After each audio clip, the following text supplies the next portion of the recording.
kayo sa akin. Pero hindi niyo po ako kailangang problemahin. Mas isipin niyo po yung sarili niyo. Lalo na ngayon nag-live si Mami sa social media. In-announce niya po na kidnapper kayo. Baka mamaya kuyugin po kayo ng mga tao, hulihin kayo ng mga pulis. Nay, ayoko pong mangyari yun sa inyo. Ayoko pong mapasama kayo, ayoko pong mapahama kayo. Muki, mag-iingat ako. Magiging malakas at matatag ako, lalo na ngayon na may nagsasabi sa akin na... Emma! Emma, may kailangan ka malaman. Nag-uusap pa kami ni Muki. Hindi. Tungkol to kay Olive. Sige na. Sandali lang, Muki, ah. Sandali lang, ha?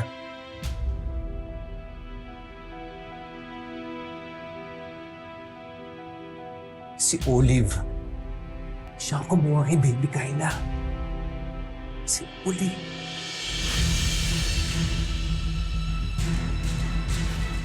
Anong sabi mo, Dan?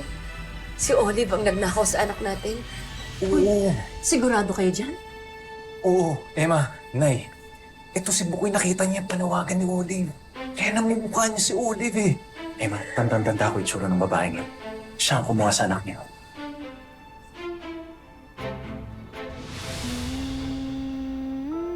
Di ba nga po, nung una pa lang po tayong nagkakilala, napasaya niyo na po ako agad. Parehas pa po tayo ng mga lalabays na gusto. Alam niyo na, pakiramdam ko po talaga. Anak niyo ko. Pakiramdam ko po talaga kayo yung nanay ko. Bakit po? Kung si Olive yung kumuha sa anak natin, hindi imposible yung anak natin si Muki. Pero paano ka nakakasiguro, Emma?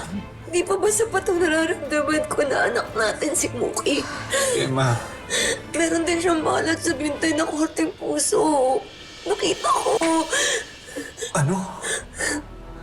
Yung bang dahilan? Kaya ka natulala kanina? Opo, Nay.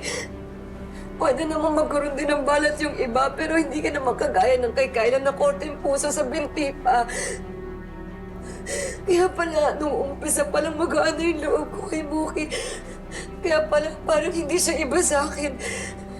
Kaya pala, nahihirapan ako tuwing nakikita ko na nasasaktan siya kasi anak ko siya. Kasi anak natin si Muki, Dan. Anak natin siya.